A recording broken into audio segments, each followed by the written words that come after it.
Welcome to another episode of the Man Treks. I'm Sarah. And I'm JJ. Welcome to our podcast. Give the tagline. Oh, place where we go Commentary, that doesn't have a point? No, oh. you don't like that line. I don't like that line. Commentary on Christian life and culture from a pastor's wife and her sidekick. I know, I'm good with the words. I just wanted to say, that's me. 'Cause that's what I used to do. It was like you'd say, and her sidekick, and I would say, that's me. That's true. That's true. I've forgotten. Wow. I thought you meant that point one, and I was like, what are you talking about? That sounds so behind a long time ago. That was a season. That was It was a season. Are we doing seasons on this show? Yes. I think we're just doing straight through. It's all the time. It's year round. Year round. We never take days off. No, but we are here, and I am excited. All right, are you ready to approach the news desk? I am. What do you want to go first this time? Or nah, I went first last time. Okay, it was fun. It was. Let's mix it up. All right. So, our 7-year-old got a kick out of this story. I read it to him earlier. Excellent. All right. So, kittens dropped off at Arizona Humane Society turned out to be something else. Wait, what? The Arizona Humane Society is warning people to be certain that baby animals are actually orphans before attempting to rescue them. Oh, no. And to be sure of the species of the animal. Last week, a Good Samaritan found a den behind their shed full of tiny baby animals, says senior manager of the public relations at the Arizona Humane Society. The Good Samaritan did not know what else to do. Brought critters to Arizona Humane Society thinking they were domestic animals in need of help. It was quickly discovered that these animals were not typical house pets. They were baby foxes. Foxes? Oh, that's so cool. I want a fox. Oh, wow. The tiny babies were transferred to the Southwest Wildlife Conservation Center and identified them as gray foxes. Well, they will undergo rehabilitation and released to the wild when they're old enough to be on their own. The pointy ears. I see it. I can see it. Yeah. They kind of look like kittens. The nose is wrong. But the nose is wrong. They look more like a dog. Yeah. The representative continued, this story serves as an important reminder that animal mothers offer the best chance of survival for little ones like these, True. Especially as the spring is known as kitten season. Well-meaning people often attempt to aid litters of kittens they encounter. This, however, is typically not necessary. Really? It does make sense. If animals grow up in the wild, they don't need intervention. Mm-hmm. They actually learn all the skills they need to survive. I mean, wildcats exist. They don't die. They know how to hunt. They have natural instincts. Mm-hmm. It says human intervention is not typically required. The best thing we can do is leave kittens alone. A mother cat will likely return to her babies before long, and it's critical that the kittens remain in her care as she offers the best chance of survival. Somebody dropped off a whole pile of foxes saying, take care of these cats. That's amazing. Yep. I'm just laughing about this. Like, I can't imagine, like, you know, what is it? Remember the, what did she think it was? Like a hedgehog or something? And it turned out to be a beanie. Remember that? The hat yeah, it was the poof. It was the pom-pom of a hat. And she was like, I found this wounded baby hedgehog. And I was like, oh, little old British lady crossing. No. I found a little hedgehog. Anyways. Your British, old British lady. It was weird. I don't know why she sounded so weird. But anyway, it says gray foxes are commonly found throughout the United States. And they typically grow to be about 4 to 5 pounds, or about a foot tall at the shoulder. Female foxes typically have litter sizes ranging from 3 to 7 kits. That's about a cat size, right? How tall is a cat? Like maybe 8 inches? Yeah. You know, at the shoulder? Maybe less. Maybe that's a foot. Yeah, I would say it's less. You're right. That is more. That's I have a picture of a gray fox that ran right across our deck when we lived in. Yeah. Oh, that's right. It just came up in my Google. It was a gray fox, not a regular fox? No, I'm pretty sure it was a gray fox. It like ran across. It was not red. I remember that. Yep. It ran across our deck when we lived in the UP, and I thought that was the coolest thing ever because I was like, "What's pacing around our backyard?" Yeah. And then I was waiting for it to get closer, and it did. It got up close on our deck, and it was the coolest thing ever. And I remember thinking, "This is crazy." That was when we lived in the UP. Yeah, that was so. Oh, I guess it does have orange on it. Yeah, I thought it. Yeah, yep. Oh my gosh, wow, that's a great picture. Yeah, it's literally on our deck. Oh, send me that picture. It's just crazy. That's so good. But yeah, I can't imagine finding. Can you imagine? Like, what if the mother had come back? You have to pick them up. Yeah. Like, and now the mother would never return to the babies. They would abandon them. Yep. But I just can't. I found these kids in my backyard. Like, you had to have been in the den, like the digging, like What? Like, this isn't What? babies were left in the storm drain. This is like I went into the animal's nest and found the kid. Like, Yeah, I took them away. it's just crazy. Wow. I was like shocked to hear that. So Well, it kind of reminds me of, we have this. So at our house right now in Grand Rapids, we have a robin. It's a robin, right? yes, There's yep, a bird it is a and robin. making a nest up in the corner, and we don't want it to be there, but it has a little baby, and so we have Yes, this, like, one of the eggs. There were 3 eggs. 2 eggs fell out of the nest. 1 egg remained, and that egg has actually hatched. So now there's a baby robin. So now we just wait till it becomes a little fledgling and tries to learn how to fly and hope it doesn't die and falling then out we of the can nest. get rid of the nest after that. I feel like I can't do it. Like I can't No, condemn the baby bird, No. but I don't want it on my porch. Yeah, right. I just But the need boys to are be- getting a kick out of it. They They'll go are. check It's on very it, and exciting for it's them. very We cute. need like a nest cam. Ooh, I like that. That's so good. So it's all animal news down the line for me. I found just hilarious stories. Now you might remember the old story of Wally, the emotional support alligator. Yes, I You do remember. this, right? Yeah. 'Cause what was his thing? He was trying to bring it to a baseball game, and Yes. they wouldn't let him on the airplane or something. No, they wouldn't let him in the gate. That's right. He tried to bring it into the stadium, and he they was, wouldn't like, let him in the gate. invited, and he was Yeah. like, you invited me here because he has a massive social media presence. Because he lets like kids come over and swim with the alligator. No, that was a different guy. Story. That was that guy had, it was like a 350-pound crocodile. This thing is small. Wally the This just goes to show these people are crazy. Why do you have pets like this? the Wally the emotional support alligator. Yes, I remember. Fella, he struggled with depression, and so he's had this alligator for about 10 years. That's right. But he's small. I mean, he's big. Like he's like an average dog, like he's not like giant crocodile or anything like that. In short, the social media, so this comes from abc.net. The social media star, they call him Wally-Gator. Wally the emotional, your face. Why not just like Wally-Gator? Wally-Gator. That's probably painful. what it is. Wally-Gator. An emotional support alligator has gone missing after thought stolen by pranksters. I know, isn't that terrible? That's just mean. Wally the emotional support alligator is missing, guys, and this is a terrible thing. A Pennsylvania man who credits an alligator named Wally for relieving his depression is searching for the reptile after it went missing during a vacation to Georgia in the United States. So he went down to Georgia. Are sure we got sure in the a fiddle alligator contest with the devil and lost his I alligator. went down to Georgia. Are we sure the alligator didn't like crawl back to his family? Right, a little bit. It's like, but did he go home? Maybe he just crawled over the border to Florida and was like, let's just go back home. Oh my gosh, just ridiculous. But he is distraught after Wally. Distraught. He is distraught. I'm often distraught. After Wally vanished while accompanying him on an April vacation to Brunswick, Georgia, a port city 112 kilometers south of Savannah. This is America. Why are you saying kilometers? Come on. You said it's abc.net? Really? Yeah, right? Like this is all American stuff. Why would they use kilometers? That's weird. I don't know why. I just got all Wow, you got really huffy about that. It's weird. He suspects Use the someone's- imperial system, people. No, this is America. He suspects that someone stole Wally from the fenced-in outdoor enclosure where the gator spent the night on April 21st. So it was like a couple weeks ago. He spent the night outside, and then he went missing.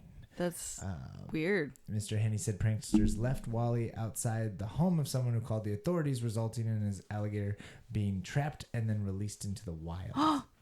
So the pranksters took his alligator, then took him to someone's house, like outside, like kind of a ding dong ditch sort of a thing. Haha, there's an alligator on your porch, and the person didn't know what to do, so they called the authorities. Alligators are not normally pets, so it wasn't like taken to the pound. They just took him to the Everglades or something, Yeah. So Animal control dumped him off in outside, and so now he's trying to find his emotional support alligator from the wild, which that's much more challenging. Oh, this looks like my Suddenly it's a horror movie. It starts to eat you. It's not your alligator. That's not my alligator. We need all the help we can get to bring my baby back, Mr. Hennessy said in a tearful video posted to TikTok. Please, we need your help.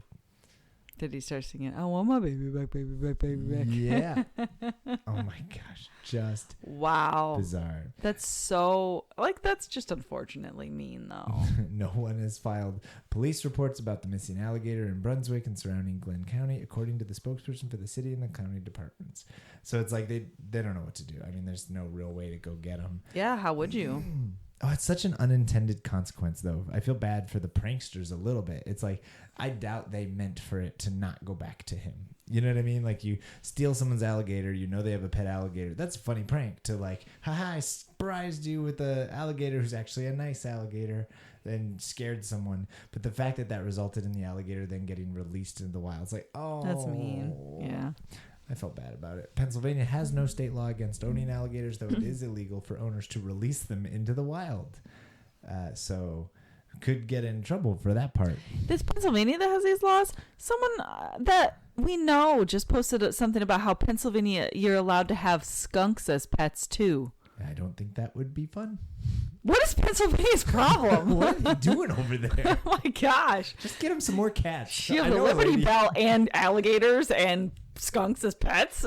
I know somebody who's got a lead on some really cute brown, gray kittens. Yeah.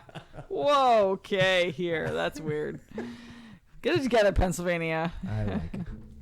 All right. So this is another animal story. Yeah. It's all going to be A animal fisherman stories. hooks prehistoric 200-pound alligator snapping turtle. What? An alligator snapping turtle before catching a monster alligator gar. What's okay, a so it's a gar? type of fish. Okay. Okay. So a Kentucky angler, so down in Kentucky, people are Angler crazy. is like the guy who's catching the fish. Yes, right? the That's fisherman. name of the fisherman. Yes, he was in Texas, because everyone knows everything's bigger in Texas, to Okay. reel in some massive monsters. So this name is Art Weston. The fisherman's name is. Yeah. Okay, I was like, they named the fish? He's a world record fisherman. Nice. And he's returning to this lake to hoping to find another fishing record to get on the Okay. Yep. So he was fishing last year with his fishing guide was Captain Kirk Kirkland. I like it. What? He was fishing with Captain Kirk? Your last name is Kirkland, and you look at that baby and think, you know what? Let's name him Kirk. He needs 2 of these names. Oh my goodness. So anyways, this man, Art Weston, set the record after reeling in a 293-pound alligator gar. So it's a type of fish. Wow. So That's a he's 300-pound fish. Yeah, so he's That's insane. looking to top that record. He's looking to find another fish that big or bigger. So he throws out his line and is hoping to find something bigger and ends up reeling in something unexpected. Wow. He caught something alligator, but it wasn't a fish. He reeled in. So they pulled, it says the massive, where is it? Oh, so he starts reeling in this fish, but he couldn't hold on after nearly half an hour. The massive fish pulled the line, pulled the boat into a stumpy area, and then got away. So apparently, the consolation was the fact that they brought in a 200+ pound alligator snapping turtle. Wow. So like the fish got in the way of I don't understand this. The fish maybe got in the way of the snapping turtle. It doesn't matter. Fish, but look they got at the the turtle. size of this snapping turtle. Oh, it is the stuff gosh. nightmares are made of. Wow. Like that is bigger than my 5-year-old. It's like a Teenage Mutant Ninja Turtle. It literally is. It does. Looks like it's an alligator snapping turtle. It is. Its claws are huge. I didn't know that those existed. It is massive. My grandpa had a pond out in the back of his house. Now, this pond was teeny tiny and maybe like 6 or 7 feet deep at the deepest part. But when we were kids, they told us that there were snapping turtles in there. Now, they were just messing with us. I know they were just messing with us now. I have seen huge. Like I remember there was one time where we went to Formar, where we used to go hiking Yeah. out in Burton in when we lived in Flushing. For sure. But I saw a snapping turtle in that one pond that was at the overlook place. And I'm not even kidding when I say this snapping turtle's body was, or like the shell was probably about that big, like bigger than a 12-inch dinner plate, like huge. And I remember thinking, oh my gosh, that's massive. That's the biggest snapping turtle I've ever seen. This one, this is almost a 300-pound snapping turtle. So it sounds like what happened was the man threw his line out hoping to catch another fish, but instead the snapping turtle actually took the bait and they reeled in the turtle. Man. So it says the captain said, I knew the way it was fighting that it was a turtle.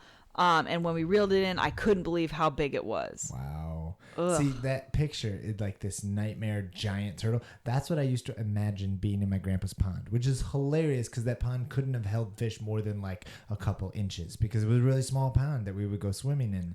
But it just, your imagination freaks creepy. out. And those yeah. That's what it's like.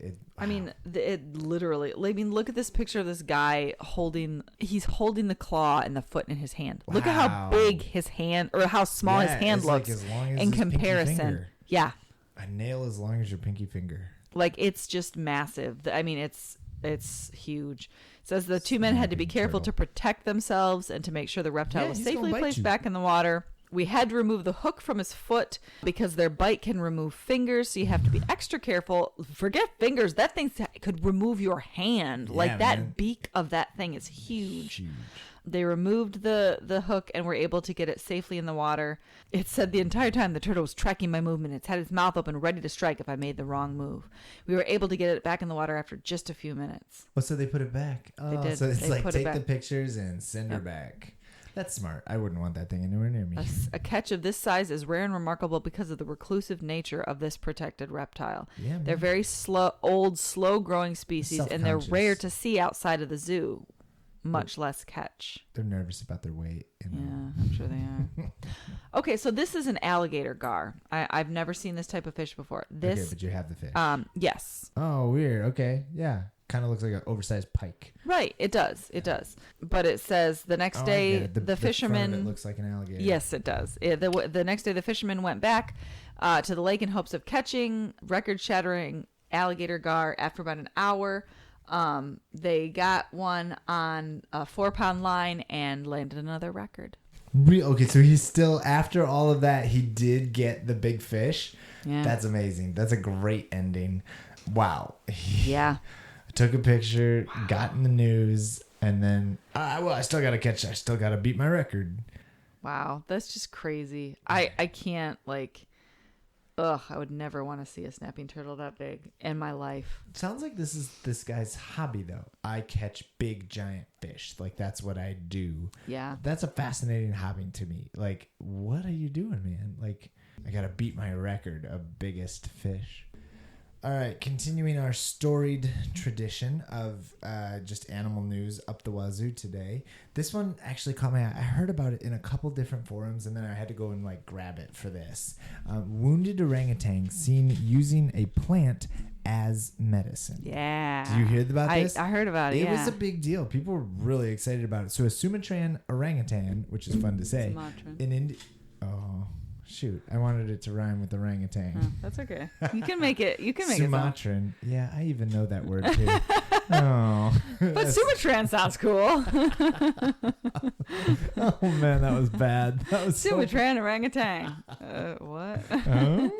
In Indonesia, has self-medicated using a paste made from plants to heal a large wound on his cheek. That's so cool. It's so cool. It's the first time a creature in the wild has ever been recorded treating an injury with a medicinal plant. We've never seen this before. After researchers saw this guy, his name is Rakus, applying the plant poultice to his face, the wound closed up and healed in a month. Wow. So it worked. Scientists say the behavior could come from a common ancestor shared by humans and great apes. Of course, we have to get all excited. They are our closest relatives, and this again points towards the similarities we share with them. We are more similar than we are different, said biologist Dr. Isabella Laumer of the Max Planck Institute in Germany and lead author of the research. A research team at this one national park in Indonesia spotted him with a large wound on his cheek in June of 2022. So this is about a year old. And they believe he was injured fighting with a rival male because he made loud cries called long calls the day before they saw the wound. So they're guessing there was a fight. Then he was chewing the stem and leaves of a plant called the akar kuning. It's an anti-inflammatory and antibacterial plant that's also used locally to treat malaria and diabetes. So it's like a really great plant. Yeah. He repeatedly applied the liquid onto his cheek for 7 minutes. Then he smeared the chewed leaves onto the wound until it was fully covered, continued to feed on the plant for over 30 minutes. So then he ate a bunch of it too. That's so interesting. The paste and leaves appear to have done their magic. They saw no sign of infection. The wound closed within 5 days. The scientists concluded that Rakus knew he was applying medicine because orangutans very rarely eat this particular plant because of the length of the treatment. So they don't like this plant that much. But he repeatedly applied. So it's like, no, he knew that this was a thing. That's it wasn't awesome. Just a monkey. Because, I mean, monkeys do weird stuff That's or whatever. true. Yeah. But it's like this felt intentional. Yeah. He went to a plant that's rarely eaten by orangutans, and he did this over and over and smeared a paste on his owie. And it made him feel better. The entire process lasted a considerable amount of time. That's why we think that he intentionally applied it. That's cool. Because he repeated it, and he knew. Yeah. They saw him resting for longer than usual, more than half the day, suggesting he was trying to recuperate after the injury. That's really cool. That's amazing. Now, apparently, scientists were already aware that great apes do use medicine to try to heal themselves. In the 1960s, biologist Jane Goodall saw whole leaves in the feces of chimpanzees, and others documented seeing great apes swallowing leaves with medicinal properties. But they've never seen apply plant to wound, right? So sometimes animals will eat certain plants to help themselves feel better. Yeah. But that's just sort of an instinctual thing. I feel like I should eat this because it will make me feel better. This is the first time they've ever seen it applied to a wound medicinally. Yeah. That's really cool. Crazy. I think in the next few years, we will discover even more behaviors and more abilities that are very human-like, she suggests. The research was published in a scientific journal called Scientific Reports.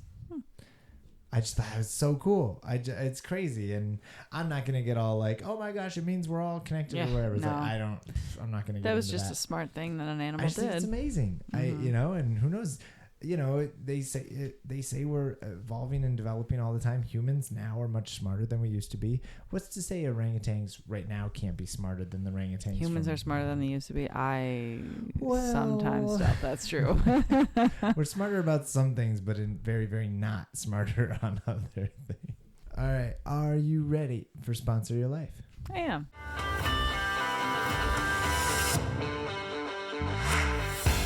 Go ahead. So we moved to Grand Rapids. We're living in the city. And one of the first things we do whenever we move to a new place is me and the kids always go find the local library because it's a favorite place to go. So we found our local library. It's about a half mile down the road. We walk there. Oh, that's awesome. And it's right next to that ice cream place. It is. It's pretty cool. We've had a lot of fun exploring our neighborhood. But last week we went down for the first time to the library. And I got a library card, and then we checked out a bunch of books. But then today we went back, and the boys, our older two, Liam and Amos, they both got their own library cards. Yes, they did. It was a very proud moment for Amos because he did not have a library card previously. Liam he just didn't care as much before. Yeah. And Liam had his own library card when we lived in Freeland. So Liam had his Saginaw library card, and he'd use it when we go. But Amos was very adamant this time. He said he had to have his own. So we went to the library. The wonderful librarian helped us get library cards for both of them. So that was super cool. That's so cute. Yeah. Sponsor my life. Grand Rapids Public Library. The Seymour branch is where we are. So, yeah. It's super called cool. Seymour? It's the Seymour branch of the... Oh, interesting. I didn't know that. Yeah. Seym. I love it. OUR. Yeah, the Seymour branch of the Grand Rapids Public Library. But yeah, it's super cool. It's so nice that it's walking distance because literally the kids know exactly where it is. You just head down Eastern. Oh, yeah. Just got to be, safe on the road, but it's really simple. Yeah, it's cool. I love it. That's so fun. Yeah. How about you? I forgot what I was going to say. You said you were going to talk about church media. Yeah. So there is a program called Church Media Squad. And it's new to me since we came here. So I'm a part of a new network as a pastor at Center Church in Byron Center. We are part of the Zero Collective. And one of the things we do is we work with this organization called the Church Media Squad. And basically what it is, it's a bunch of tech people who make videos, and they make church media type things. So it can be a poster or a social media poster, that kind of stuff. But you put in requests and you say, okay, I need you to make a flyer for my men's barbecue or something. And we want to use this kind of image or use these colors or whatever. And their designers get together and they make the thing for you. And so I've done a lot of that kind of stuff myself, and I dabble in it and I have a lot of fun, but it takes me a really long time because I'm not a professional and it's just not quite as good. And I have been having a lot of fun feeding them ideas and saying, hey, can you make me a 2-minute video about this topic? Or can you make me a bumper video for this sermon series? And so they just sent me one today that was the second or third thing that I've asked for from them. Oh, cool. And I was so excited. We have a new sermon series starting on Sunday, and it's going to be really fun. And the bumper that came through is just beautiful. That's awesome. Got me really excited about the series. And I was just like, this is really fun to collaborate. And it really is a collaboration. The way it works, it's like you feed it to them, you give them the first idea, then they give you a concept, and it's like a dialogue. Depending on how much time you have before the project is needed, you can keep telling them to edit things. So you say, make me a 2-minute video with this, this, and this. They'll do it, and then you'll say, oh, no, that's not quite right. Change the music, change the font, change this, try this instead. And then they'll give it to you back, and then you could just, it's a dialogue, working together creatively with designers and media people. And it's really fun. That is really cool. Yeah, it's a new technology. I've never done this before. It's like a subscription. We pay for this, obviously. Right. But we get unlimited sermon bumpers for X amount of dollars or whatever.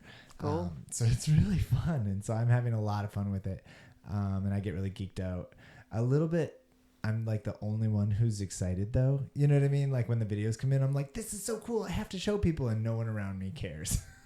They're like, that makes sense. You mean that's a church thing? Yes, it is, but it's really cool. Be more excited about this. All right, so that is Sponsor My Life today. Church Media Squad is the name of that organization. So it is time for another round of Clever or Cringe. Now, this is a game we have played many, many times. We pick a topic or a thing, and we talk about whether the idea is clever or cringy. And a lot of times we talk about things connected to the Christian world. This is not particularly connected to the Christian world, other than the event does fall on a Sunday. So this Sunday, which is just a few days after this podcast dropped, is Mother's Day. Mother's Day is coming up. Now, this is not a church list, but this is a list coming from the Huffington Post or HuffPost. Quality content right there. 27 weird Mother's Day's gifts that your mom would be nuts not to love. So these are weird Mother's Day gifts, and I want you to give a thumbs up or a thumbs down on these. Oof, okay. And also, we're going to have to talk about some of these prices because they are ridiculous. Insane. So the first one is headphones with kitty ears. If your mom loves cats and privacy, these headphones with kitty ears will be meowsic to her ears. Oh, that's no. That's like something a teenage girl would like, right? Like not a mom. No. $149 at Razor. That's not so crazy for headphones, but yeah, it is. compared to what I pay for headphones. Okay, this one's just weird. Fat pregnant body candles. What? It's like a torso, and the neck has a little wick coming out of it. Yep, you're shaking your head. Nope. It says representation matters even with candles. If your mom has ever felt alone in the world because she couldn't find candles that reflected her world experience, she is sure to love these candles made to resemble the body of a fat pregnant woman. Okay, 2 things. Number 1, stop saying fat. Pregnant and fat are not the same thing, right? Like you don't say fat. But also, like, Who asked for this? That's the part that I love. It's like, who is requesting this? I'm sorry. What? if your mother has ever felt alone because she couldn't find candles that reflected her experience, as a man in this I just want a world, candle that smells nice. I don't want it to look like anything. I'm definitely not a pregnant person. I definitely let my candles, if I don't find candles that represent my experience in the world, it makes me feel so alone. Your 5,000 pregnancy candles in the wind. I just am so annoyed that they put fat and pregnant next to each other. It's like pregnant body candles or fat candles, but those are not the same thing. Whew, okay. Yeah, that actually wasn't too crazy. $29 at... yes, that is crazy. Well, there's a candle. Yeah, I guess. What does it smell like? Fat pregnant women? Breast milk? Just mashed potatoes. Oh, gross. It smells like placenta. It's placenta scented. Oh, that's it's placented. Oh, sorry. So Stop bad. it. Stop it. So Too far. bad. Too far. There's like 6 references on It's too top many. of My it. brain is Oh, I love it. going a mile a minute. Okay, so this one, and again, some of these are cute, okay, but we just haven't gotten to any of those yet. Okay. A cane with a built-in flask. You probably drove your... The cane is necessary if you're drinking, but the flask is unnecessary. What is happening here? You want your mom to be... a mother who's unable to walk to be drunk? From walkingcanes.com, it has like a little screw top on the top, and you pop it off, and there's a little tube inside the cane that holds stuff. A straw? There's a straw? Guess how much ballpark that? A cane that has a flask inside. $1,000. Oh, no. $189. That's still too much. Like, that's crazy. No one needs to own this ever. Wait, this one's... Oh my gosh, so many of these are so bad.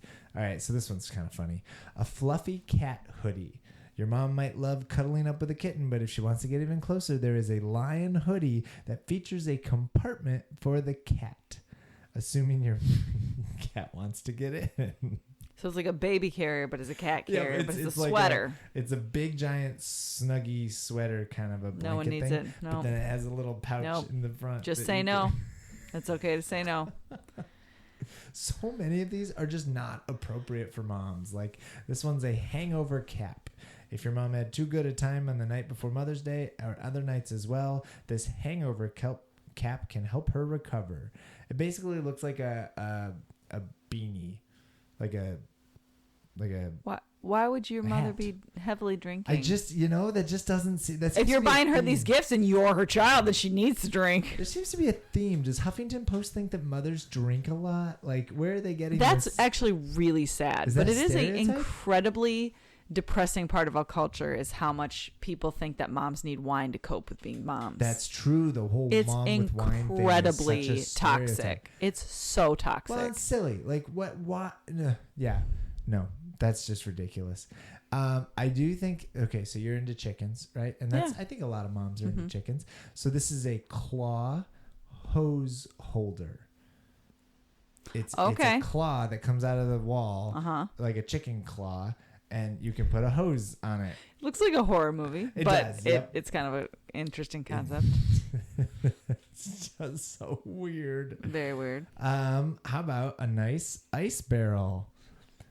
Sometimes mom really just wants to chill. If chilling is what matters, why not do it in an ice barrel? And I mean, literally, it's for like ice plunges. Like the big. It's like a black cold plunge tub that you put ice and water in. It is $1,500. And yes, it's $1,500 Oh my gosh! at icebarrel.com. Absolutely not. See, really, my secret plan with this was to read these off and see what should I get you for Mother's Day. Oh, definitely the drunk cane. Yes.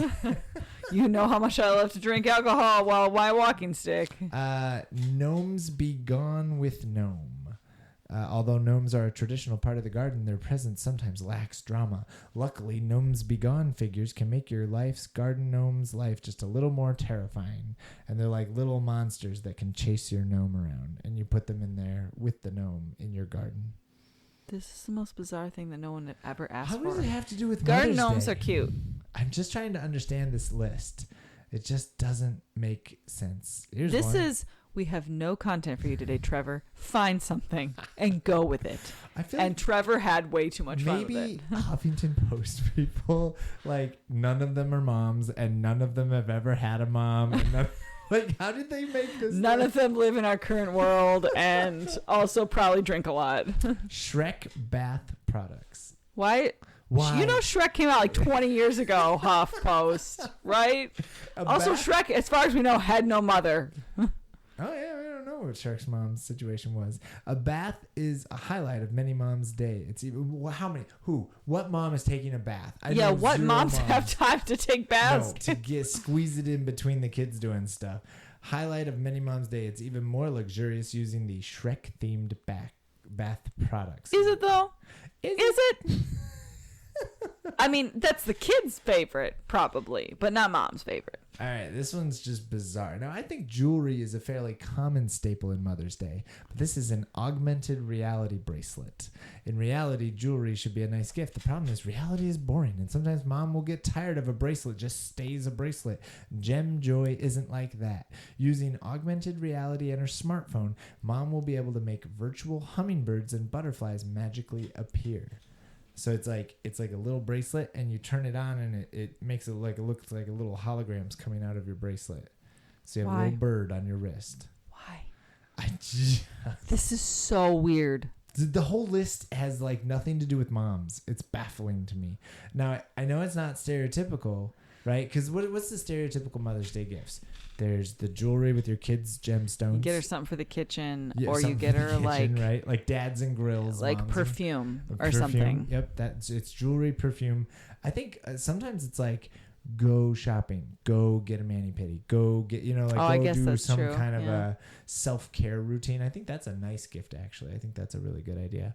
But if you don't like any of those traditional gifts and you're looking, I guess for something you need the creative, augmented reality hummingbird bracelet. How about a crunch cup? What's a crunch cup? Actually, I have seen these before. It's like a thick water bottle, kind of like a Stanley sort of thing.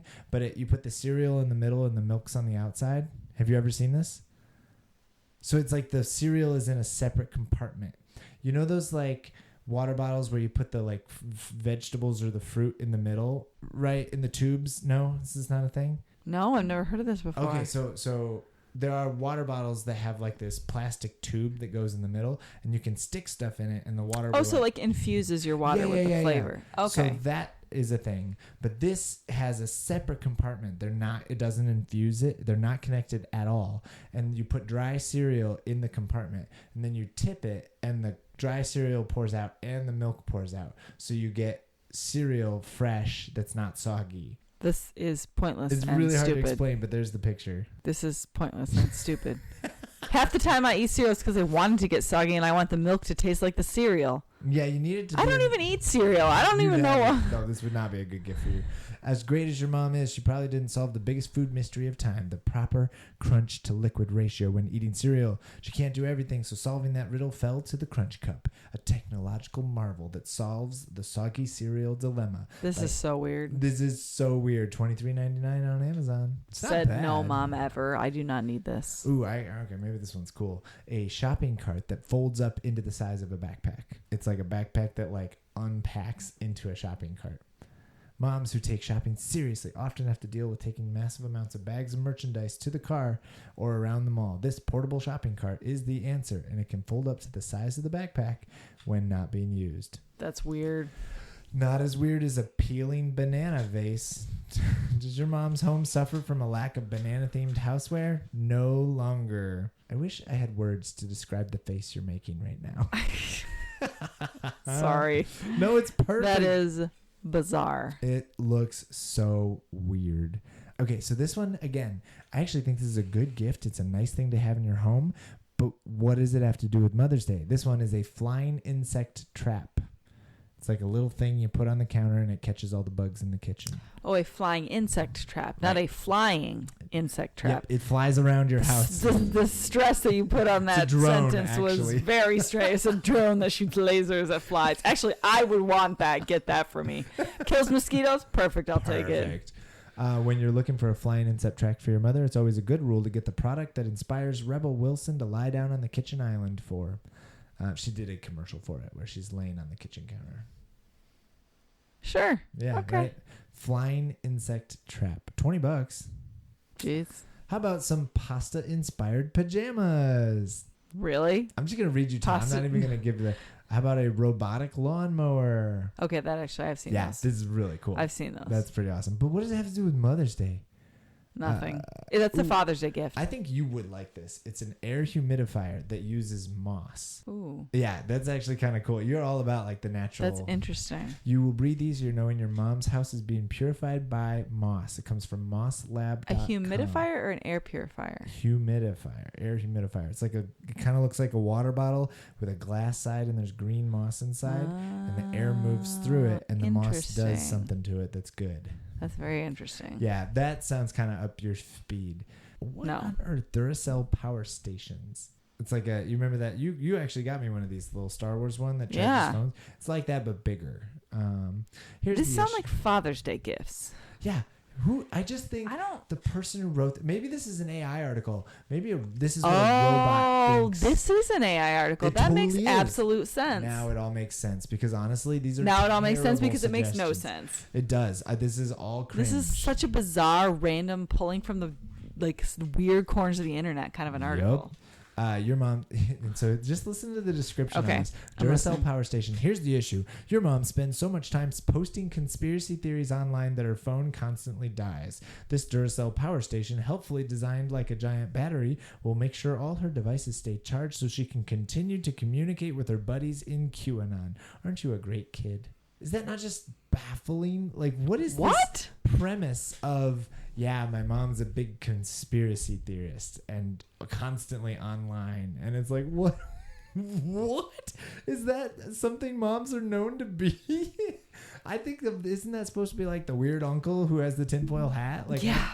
I'm not seeing the connection here. All right, we'll finish up with this one. Portable cheese grotto. What is that? It's cheese is one of life's great pleasures, and yes, it stays fresh in the refrigerator. But for moms who want to store fromage in an extra fancy, extra homey way, there's the cheese grotto, which will keep cheeses fresh on your table for up to a week at a time. No more walking to the fridge for more camembert. It's like a little wooden box that you carry your cheeses around in. Actually, I love it. I like it. It does actually sound like a cool thing. I'm all about it. Except that it's $350 at cheesegrotto.com. So probably not. That's an investment. So I think I can officially declare worst Mother's Day list ever. Don't let AI write your Mother's Day list. Seriously, that is amazing. That's because ridiculous. It's so bad and just has nothing to. I just was shocked by how bad that was. There's no coherency. Like there's no consistency with that article. It's just like random all over the place junk and just lacking in all. And I'm not saying you want the stereotypes. Like part of it was like, well, it's refreshing that it's not all the same, but they were all just bad. You know, like it wasn't like give her flowers or necklace or bracelets or, you know. Usually there's like some like tinge of like consistency with like typical things. Like, you know how like Amazon will come out with their like 25 top gifts for moms or 25 top gifts for your boyfriend or whatever. It's like but there's at least some consistency that there's like a theme that you see. That you can connect these that things. Was random and all over the place and just junk that no one needs ever. It's like, what are the most random things that we could compile into a list? Let's go with that. And we'll just call it Mother's Day. Yeah, that's weird. Absurd. Oh. Anyways, hey friends. Thank you so much for listening to this podcast. We love making it. We are so glad for all the people and all the positive comments and stuff that we receive. We really appreciate you guys. So if you wanted to head over to Spotify, leave us a review, give us 5 stars. If you're on Apple Podcasts, you can actually type up a review, and that's super helpful. It helps more people find this fun, goofy, whatever this is that we do. Not created by AI, I can tell you that much. Thanks so much to whoever makes our theme song. We really like it. It's a banger. And it's a banger. That's Tom Haverford. Parks and Rec reference. Ding. All right. It only works if you cognito slip it in. And you can't just throw it on top of the episode like that. No. Would you like to send us out with the mom joke of the week? So why are most people tired on April 1st? Marching. Oh, yeah, actually. Is it? They've just finished a 31-day march. Yes. I love it. That's pretty good. Nice I'm job. very proud of myself. You for should catching be. it. All right. Bye, everybody. Bye.